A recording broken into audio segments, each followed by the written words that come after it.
അസ്സാം വലൈക്കും. ഇന്ന് എടുക്കാൻ പോകുന്ന സബ്ജക്റ്റ് ഭൂമിയുടെ കറക്കവും ലോക അവസാനവും. അപ്പോൾ ഇതുമായി ബന്ധപ്പെട്ടുള്ള കുറച്ച് കാര്യങ്ങളാണ് ഞാൻ എടുക്കാൻ പോകുന്നത്. നമുക്ക് സബ്ജക്റ്റിലേക്ക് പോവാം. അധ്യായം 27 സൂറ നംലിലെ 88ാമത്തെ സൂക്തം പറയുന്നത്, പർവ്വതങ്ങളെ നീ കാണുമ്പോൾ അവ ഉറച്ചു നിൽക്കുന്നതാണെന്ന് നീ ധരിച്ചു പോകും. എന്നാൽ അവ മേഘങ്ങൾ ചലിക്കുന്നത് പോലെ ചലിക്കുന്നതാണ്. എല്ലാ കാര്യവും കുറ്റമറ്റതാക്കി തീർത്ത അള്ളാഹുവിന്റെ പ്രവർത്തനം അത്രേ അത്. തീർച്ചയായും അവൻ നിങ്ങൾ പ്രവർത്തിക്കുന്നത് അറിയുന്നവനാവുന്നു. ഇവിടെ പറയുന്നത് പർവ്വതങ്ങൾ ചലിക്കപ്പെടുന്നുണ്ട്, അഥവാ മേഘങ്ങൾ ചലിക്കുന്നത് പോലെയെന്ന്. യഥാർത്ഥത്തിൽ മേഘങ്ങൾ ചലിക്കുന്നത് മാത്രമേ നമ്മൾ കാണുന്നുള്ളൂ. എന്നാൽ നമ്മുടെ ഭൂമി നമ്മളെ കൊണ്ട് കറങ്ങുന്നത് നമ്മൾ അറിയുന്ന പോലെ ഇല്ല. ആ ഒരു കാര്യത്തെ പറ്റിയിട്ടാണ് ഇവിടെ പറയുന്നത്. മറ്റൊന്ന്, നിങ്ങൾ പ്രവർത്തിക്കുന്നത് അറിയുന്നവനാവുന്നു. അപ്പം നമ്മൾ മുന്നേ 3 മതഗ്രന്ഥങ്ങളിൽ നിന്ന് പറഞ്ഞിട്ടുണ്ടായിരുന്നു, സൃഷ്ടാവിന്റെ ആ അംശം നമ്മൾ ആശ്രയിക്കുന്നുണ്ട്. അതിലൂടെയാണ് നമ്മുടെ ഹൃദയം വർക്ക് ചെയ്യുന്നതും നമ്മളുടെ ജനനവും മരണവും അതുപോലെ നമ്മളെ പ്രകൃതിയിലുള്ള എല്ലാ കാര്യങ്ങളും, ഇപ്പം മഴയാവട്ടെ കാറ്റാവട്ടെ എല്ലാ കാര്യവും ആ ഒരു അംശത്തിൽ നിന്നാണെന്ന് നമ്മൾ പറഞ്ഞിട്ടുണ്ടായിരുന്നു. മറ്റൊന്ന്, ഒരു വിമാനത്തിന് പറക്കണമെങ്കിലും ഒരു കപ്പൽ ഓടിക്കണമെങ്കിലും ഒരു പക്ഷിക്ക് പറക്കണമെങ്കിലും ഒക്കെ ഈ അംശത്തിന്റെ സഹായം വേണമെന്ന് നമ്മൾ പറഞ്ഞിട്ടുണ്ടായിരുന്നു. എന്നാൽ അതുപോലെ തന്നെ നമ്മളെ ഹൃദയത്തിലുള്ളതും അവൻ അറിയുന്നതും ഇതേ അംശം വഴി തന്നെയാണെന്ന് നമ്മൾ എല്ലാ കാര്യം പറഞ്ഞിട്ടുണ്ടായിരുന്നു. അതന്നെ ഇവിടെ പറയുന്നത്, തീർച്ചയായും അവൻ നിങ്ങൾ പ്രവർത്തിക്കുന്നത് അറിയുന്നവനാവുന്നു. അപ്പൊ ആ ഒരു അംശമാണ്, സൃഷ്ടാവാണ് ഭൂമിയെ താങ്ങി നിർത്തുന്നത് എന്ന് നമ്മൾ മുന്നേ പറഞ്ഞിട്ടുണ്ടായിരുന്നു. പക്ഷെ അത് 3 ഗ്രന്ഥത്തിലും സൃഷ്ടാവിന്റെ കൈകളെന്നും അംശമെന്നും ശാഖ എന്നുമാണ് പറയുന്നത്. 3 ഗ്രന്ഥത്തിലും അഥവാ സൃഷ്ടാവിന്റെ കൈകളാണ് ഇതിനെ സപ്പോർട്ട് ചെയ്യുന്നത്, അഥവാ ഭൂമിയെ താങ്ങി നിർത്തുന്നത്. അപ്പൊ ആ ഒരു കാര്യങ്ങൾ നമ്മൾ മനസ്സിലാക്കുക.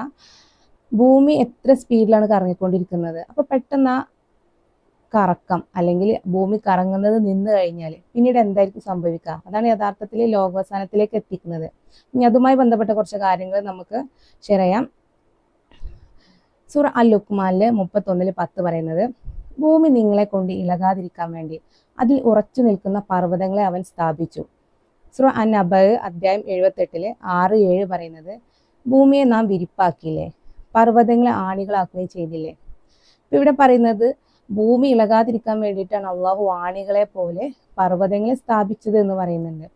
എന്നാൽ ഭൂമിയെ നാം വിരിപ്പാക്കില്ലേ, പർവ്വതങ്ങൾ ആണികളാക്കുകയും ചെയ്തില്ലേ. അപ്പൊ പർവ്വതങ്ങൾ യഥാർത്ഥത്തിൽ ഭൂമിയെ സംരക്ഷിക്കാനുള്ള ആണികൾ മാത്രമാണ്. എന്നാൽ ഈ ആണികൾ എന്ന് പറയുമ്പോൾ 60 കിലോമീറ്ററോളം ആഴത്തിൽ പർവ്വതങ്ങൾക്ക് വേരുകൾ ഉണ്ടെന്ന് പറയുന്നുണ്ട്. അഥവാ ഉപരിതലത്തിലെ പാളിയെ ഇളക്കാതെ പർവ്വതങ്ങൾ ആണികളെ പോലെ സംരക്ഷിക്കുന്നുണ്ട്. അപ്പോ ലോകാവസാനം സംഭവിക്കുന്ന സമയം ഫസ്റ്റ് എന്തായിരിക്കും ഉണ്ടാവുക?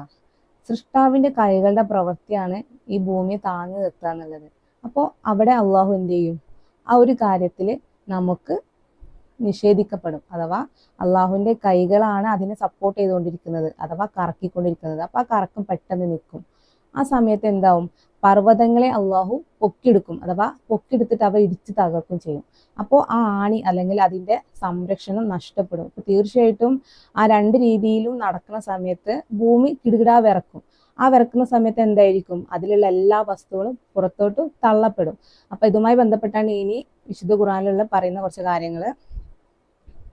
സൂറ അൽ മുർസലാത്തിൽ 77:10 പറയുന്നത്, പർവ്വതങ്ങൾ പൊടിക്കപ്പെടുകയും.